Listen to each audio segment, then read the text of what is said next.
오늘 이 시간에 하나님께 예배드리고 기도를 드리시기 위해 현장에 나오신 여러분들과 또한 온라인으로 함께 예배드리시는 은광의 가족에게 하나님의 크신 은총이 가득하시길 축복합니다.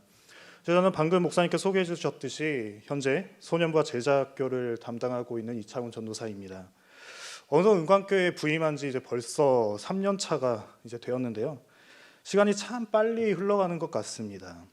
함께하는 이 시간 속에서 참 많은 사랑을 받으면서 지내왔기 때문에 성도님들에게 깊은 감사의 말씀을 전합니다. 참 요즘 아이들의 성장 시기가 참 많이 빨라진 것 같습니다. 이제 2010년대 초반만 해도 중2병이라는 신조어가 이제 등장을 했는데요. 질풍노도의 사춘기에 접어든 아이들을 지칭하는 단어였습니다. 이제 우리나라에 전쟁이 일어나지 않는 이유가 중학교 2학년 아이들이 무서워서라는 이런 말도 이제 생기기도 했고요. 이 중2병은 사춘기에 접어든 아이들이 갖고 있는 특유의 감성과 그리고 상상력, 반항심, 그리고 허세가 차오르는 특징들을 갖고 있고요. 이 아이들은 매우 차가워졌고 냉소적으로 바라보는 특징을 갖고 있습니다. 그래서 부모님들이나 어른들이 그 아이들에게 쉽게 다가가지 못하고요. 근데 어린아이같이 귀엽고 깜찍했던 아이들이 어느 날 갑자기 사춘기에 접어들고 시크해지고 자기 이제 컸다고 건들지 말라는 이야기도 하게 됩니다. 그 변화를 관찰할 수 있는 부서가 바로 제가 담당하고 있는 소년부입니다. 현재 소년부는 4학년에서 6학년까지 친구들이 함께하고 있습니다. 제가 방금 친구라고 했는데요. 어린이라는 단어를 사용하면 5학년과 6학년 친구들이 매우 기분 나빠하기 때문에 혹시 소년부 아이들 보면 절대 어린이라는 말은 사용하지 않으셨으면 좋겠습니다. 이제 4학년까지는 영락없는 어린 아이입니다. 참 애교도 많고요, 귀엽고요, 말도 참 잘 듣습니다. 근데 이런 아이들이 5학년에 접어들면요, 이제 사춘기가 점점 시작되면서요, 매우 차갑게 변해요. 이제 여자애들은 이제 좀 성장 시기가 더 빠르기 때문에 이제 본격적인 사춘기에 접어들어서 저도 다가가기 참 무섭고요. 다가가도 저리 가라고, 자기 좀 건들지 말라고 합니다. 이제 6학년 애들은 이제 좀 더 커가지고 벌써부터 홍대에서 놀기 시작합니다. 남자애들도 이제 점점 반항하기 시작하고요. 어디서 들었는지 모르겠지만 막 인권과 법 조문들을 가져와서 저를 고소하겠다고, 자신의 인권을 침해하지 말라고 그런 말까지 하게 됩니다. 참 저는 확신합니다. 우리나라에 전쟁이 일어나지 않는 것은요, 중2 아이들이 아니라 초등학교 5학년에서 6학년 아이들이 있기 때문이라고 저는 확신합니다. 이제 그 아이들은 조금 큰 것 같고 아는 것들이 조금은 생기니까 두려울 것이 없어지는 것 같습니다. 그러나 저는 이 아이들이 세상은 두려워하지 않아도 오직 하나님만은 두려워하고, 하나님께서 성경을 통해 지금 현재 우리에게 무엇을 말씀하고 계시고 우리가 어떤 삶을 살아가야 하는지 분명히 깨달으며 무럭무럭 성장할 수 있도록 기도하고 또한 말씀을 전하며 성경을 가르치고 있습니다. 이 아이들의 성장은 소년부라는 한 부서에만 달려있는 것은 아닙니다. 은광교회 전체에 달려 있습니다. 많은 분들이 다음 세대에 위기가 왔다고 합니다. 그런데 위기가 위기로 남아있는 것은 그 위기를 내가 옆에서 그냥 지켜보기 때문이라고 생각합니다. 그 위기를 기회로 바꾸는 것은 모든 성도들이 위기와 함께하면서 하나로 뭉치는 것이라고 봅니다. 모든 은광의 성도님들께 부탁드립니다. 나이지리아 속담에 아이 하나를 키우기 위해선 마을 전체가 필요하다라는 말이 있듯이 교육부의 사명과 일로만 바라보지 말고요, 모두 함께 참여해 주시고요, 가끔 교육부서에 찾아와 주셔서 아이들을 한 번이라도 한번 만나보고요, 인사라도 한 번씩 해주시길 간곡히 부탁드립니다. 우리가 이 땅에 살아가면서 신앙생활을 할 때 가장 주의해야 할 것이 하나님께서 주시는 은혜를 너무나도 당연하게 생각해서 감사할 줄 모르는 것이라고 생각합니다. 받은 것을 생각하며 하나님께서 우리에게 바라시는 삶을 살아야 하는데, 그렇지 못하고 내가 살아가고 싶은 대로 내 유익과 만족을 위해 하나님을 수단시해버리는 것입니다. 오늘 주신 말씀은 이사야 6장 8에서 13절 말씀입니다. 이제 공교롭게도 6장 1절에서 8절의 말씀은 이제 삼위일체 주일에 우리 담임 목사님께서 이제 설교를 해주셨고요. 제가 공교롭게 그 뒤에 이제 이어서 말씀을 전하게 됐습니다. 이제 1절에서 8절의 말씀은 이제 이사야의 소명으로 이사야의 죄가 씻겨지고 부르심을 받는 말씀이었다면 8절에서 13절의 말씀은 하나님께서 이사야를 통해 이스라엘에게 말씀하시고자 하는 예언이 등장하게 됩니다. 그런데 보통 예언서에 등장하는 이 예언들은요, 이스라엘의 회개를 촉구하고 다시 여호와께 돌아오라는 예언들이 주를 이루고 있습니다. 예언자를 보내셔서 이스라엘아, 지금 너희들은 잘못하고 있다. 내가 너희들에게 바라는 삶의 모습은 이것이 아니다. 나는 너희를 사랑하지만 너희는 내가 아니라 다른 신들이나 우상을 사랑하는구나. 다시 나에게 돌아오라 라고 하는 이러한 회개를 촉구합니다. 심판 메시지도 함께 있는 그런 예언서도 있지만요, 결국 하나님께서는 회복을 약속하십니다. 근데 오늘 본문을 보신 여러분들은 어떤 생각이 드십니까? 그리고 이 본문을 볼 때 과연 어떠한 하나님이 생각이 나십니까? 9절부터 나오는 예언의 말씀은 가차없는 심판과 파멸의 말씀입니다. 9절 말씀에 너희가 듣기는 들어도 깨닫지 못할 것이요 보기는 보아도 알지 못하리라 라고 하십니다. 이스라엘 백성들이 하나님의 말씀을 듣고 볼지라도 그들이 깨닫지 못할 것이라고 말씀하십니다. 듣고 보아도 깨닫지 못할 것이라면 대체 왜 하나님께서는 이스라엘에게 예언자를 보내셔서 말씀을 전하실까요? 그리고 10절의 말씀도 보면 이 백성의 마음을 둔하게 하며 귀가 막히고 눈이 감기게 하라라고 이사야에게 명령하십니다. 아니, 다른 백성이 아니라 이스라엘의 마음을 둔하게 하다뇨, 귀를 막게 하다뇨, 눈이 감기게 하다뇨. 그리고 이러한 명령을 이사야 예언자에게 한다는 것이 무슨 말입니까? 하나님께서 마음을 둔하게 하셨다는 것은 출애굽께서 하나님의 출애굽 사건을 나타내기 위해 바로의 마음을 둔하게 하신 역사는 있었습니다. 또한 마음을 둔하고 완악하게 하고 귀가 막히고 눈이 감기게 되는 것은 하나님께서 선택하신 그 백성이 아니라 이방 나라나 아니면 이스라엘과 대적하고 있었던 나라들에게 하셨던 말씀이었습니다. 그런데 지금 오늘 본문에서는 이러한 일을 이스라엘에게 하신다는 것입니다. 10절 하반부 말씀은 우리를 더욱더 당혹하게 합니다. 내가 염려한다. 그들이 눈으로 보고 귀로 듣고 마음으로 깨닫고 다시 돌아와 고침을 받을까 한다. 이스라엘 백성이 예언의 말씀을 듣고 자신의 잘못을 깨닫고 다시 하나님께 돌아와 고침을 받으면 좋지 않겠습니까? 그들이 회개함으로 떠났던 마음을 다시 하나님께 돌이키며 관계를 회복한다면 얼마나 좋은 일이겠습니까? 근데 하나님께서는 오히려 이러한 모습이 나타날까 염려하십니다. 그러자 이사야는 하나님께 묻습니다. 주여, 어느 때까지입니까? 제가 언제까지 이 예언을 전해야 합니까? 하나님의 답변 11절에선 더욱 파격적으로 드러납니다. 서급들은 황폐하여 주민이 없으며 가옥들에는 사람이 없고 이 토지는 황폐하게 되며 사람들을 멀리 옮기셔서 이 땅 가운데 황폐한 곳이 많을 때까지니라. 하나님께서 모든 것에 파괴를 말씀하시면서요, 이사야 예언은 성읍에 있는 모든 것이 무너져 내릴 것이라는 것을 말씀하고 있습니다. 대체 하나님께서는 이사야를 보내셔서 왜 이런 말씀을 하고자 하실까요? 사랑의 하나님이 아니라 징벌과 파멸의 하나님의 모습이 이 안에 드러나고 있습니다.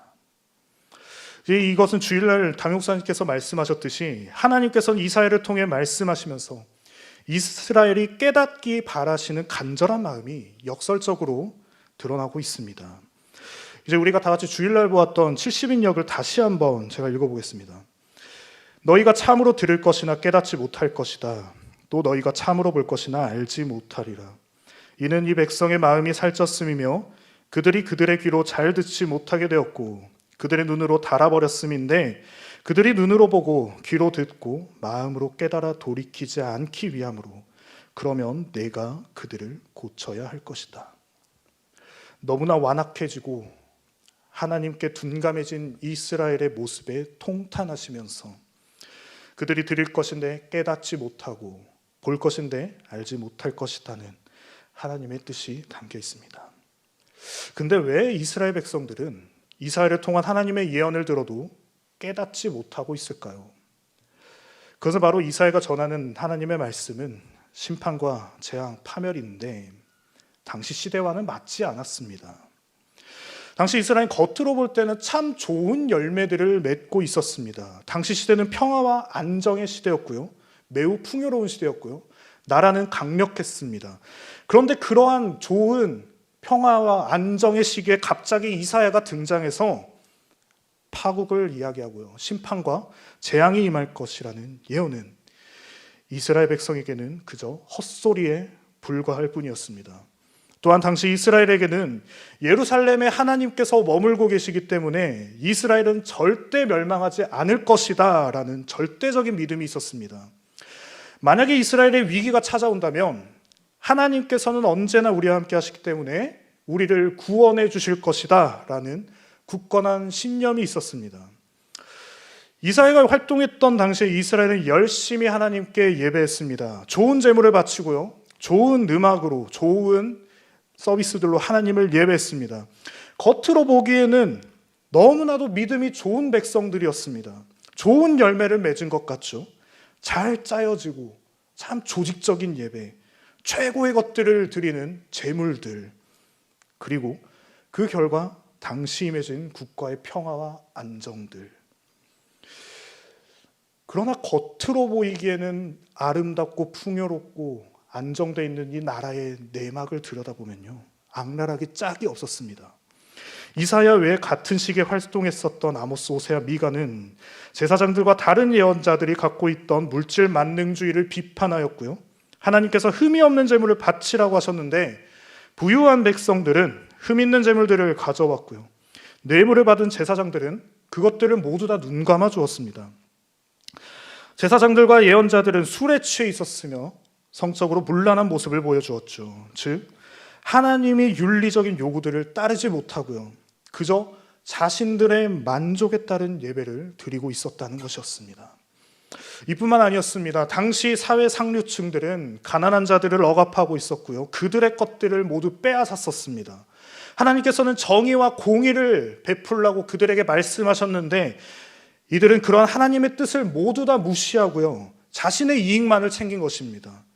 자신들이 어찌되었든 어떻게 살아가든 예루살렘에 성전이 있고 하나님이 그곳에 있기 때문에 우리들은 절대 멸망하지 않을 것이다 라는 자기들만의 착각 속에 빠져 있었던 그런 신념이 있었기 때문이었습니다. 이스라엘은 겉으로 보기에는 참 먹음직스럽고 잘 익은 열매처럼 보였지만요, 실상은 하나님의 뜻은 없고요, 가난한 자들은 통곡하고 있는 절망이 가득한 나라였습니다. 그렇기 때문에 하나님은 이사야 1장에 기록된 것처럼 너희의 무수한 재물이 나에게는 무슨 유익이 있느냐, 나는 순양의 번제와 살찐 짐승의 기름에 배불렀고 피를 기뻐하지 아니하며 너희가 내 앞에 보이러 온 것은 대체 누가 너희에게 요구했느냐? 헛된 재물을 다시 가져오지 말고 분향은 내가 가증히 여긴다. 너희가 하고 있는 성애와 악을 행하는 것을 내가 도저히 견디지 못하겠다라고 이사야 1장에서 하나님께서는 말씀하고 계십니다. 하나님께서 이사야를 통해 말씀하시고자 하는 것은요, 바로 이스라엘의 이러한 모습들을 고발하기 위함이었습니다. 그리고 이스라엘의 이러한 잘못된 신념과 믿음, 예배와 삶의 모습들을 고치시기 위해서 심판과 재앙을 말씀하시는 것입니다. 근데 이 예언은 마음속으로 온전히 하나님을 신앙하는 자들까지도 완전한 파괴가 전제되어 있었던 말씀이었습니다. 13절에는요, 그 중에 10분의 1이 아직 남아있을지라도 이것도 황폐하게 될 것이다 라고 말씀합니다. 그곳에 있던 남은 자, 그 중에서도 하나님을 섬기고 간절히 신앙하던 사람들 10분의 1이 남아있을지라도 그들 또한 하나님의 심판과 진멸을 피할 수 없다는 것입니다. 누가 어쨌든 어찌됐든 모두 파괴된다는 것입니다. 그러나 하나님께서는요, 이 파국의 예언 마지막에 거룩한 회복의 씨앗으로 그루터기를 말씀하고 계십니다. 13절에 이렇게 기록되어 있습니다. 밤나무와 상수리나무가 배임을 당하여도 그 그루터기는 남아있는 것 같이 거룩한 씨가 이 땅에 그루터기니라 하시더라. 아멘. 그루터기를 보면 참 볼품 없습니다. 그저 베어져 나간 나무의 밑동일 뿐입니다. 근데 하나님께서는요, 그곳에서 거룩한 씨앗이 심겨지고 그걸 통해서 회복을 하신다고 말씀하십니다. 하나님의 회복은요, 본질에서부터 시작됩니다. 겉으로 보기엔 아름답고 먹음직스러운 열매로부터 시작되는 것이 아닙니다. 그 열매가 무엇으로부터 열릴 수 있는지, 어디에서 영양분이 와서 그 열매를 맺게 하는지, 그리고 열매를 맺는 나무는 그 열매를 위해 무엇을 가장 먼저 해야 하는지 깨닫는 데에서부터 진정한 회복이 시작되는 것입니다. 진짜 하나님을 향한 그 신앙은 바로 여기에서 드러납니다. 모든 나무들이 다 베어졌습니다. 남아있는 것은 나무의 배임 후에 남는 볼품없는 밑동인 그루터기입니다. 하나님은 그 그루터기가 거룩한 씨앗으로 말씀하십니다.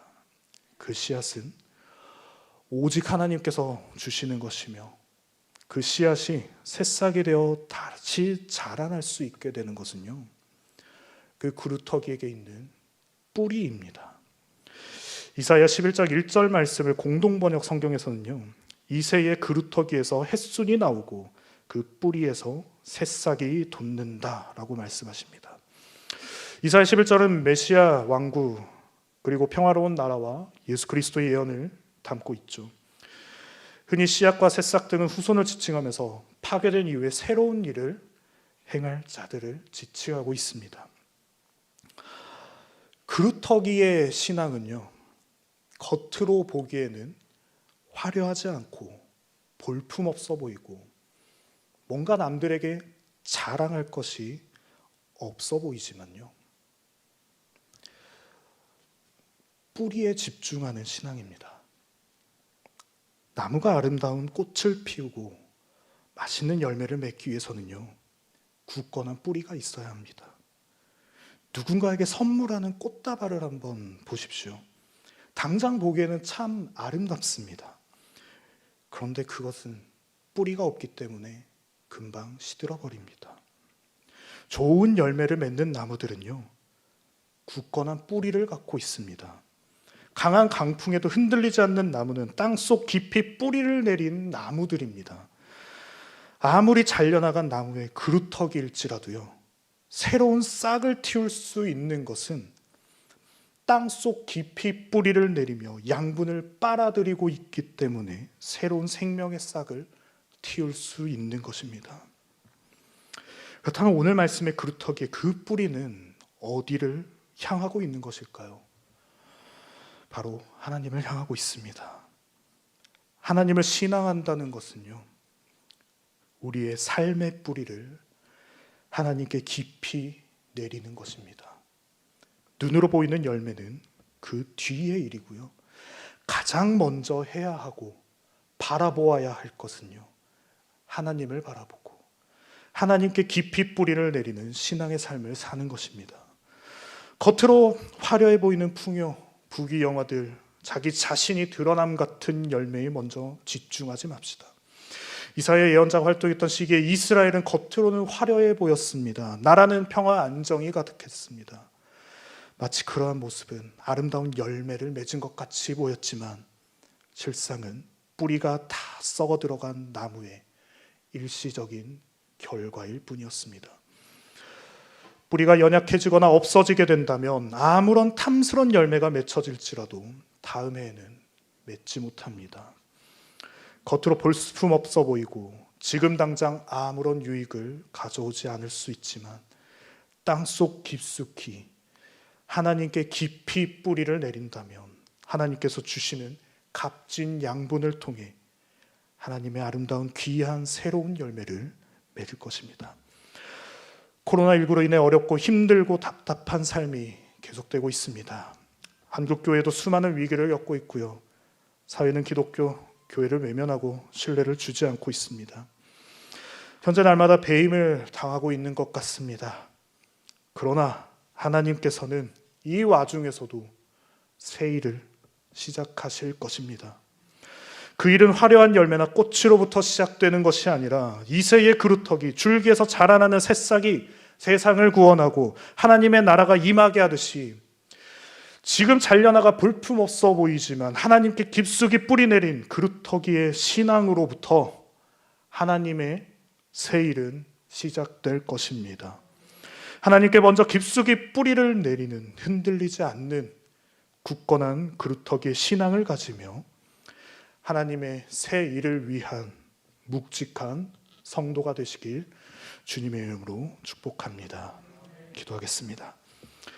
참 좋으신 아버지 하나님 감사합니다. 우리가 이 땅에 살아갑니다. 우리가 가장 먼저 해야 할 것은 하나님께 깊숙하게 뿌리를 내리는 것임을 우리가 깨닫고 우리의 삶의 여정 속에서 주님께 오직 주님께 뿌리를 내리는 신앙으로 살아갈 수 있도록 인도하여 주시옵소서. 이 모든 말씀 우리 주 예수 그리스도 이름으로 기도합니다.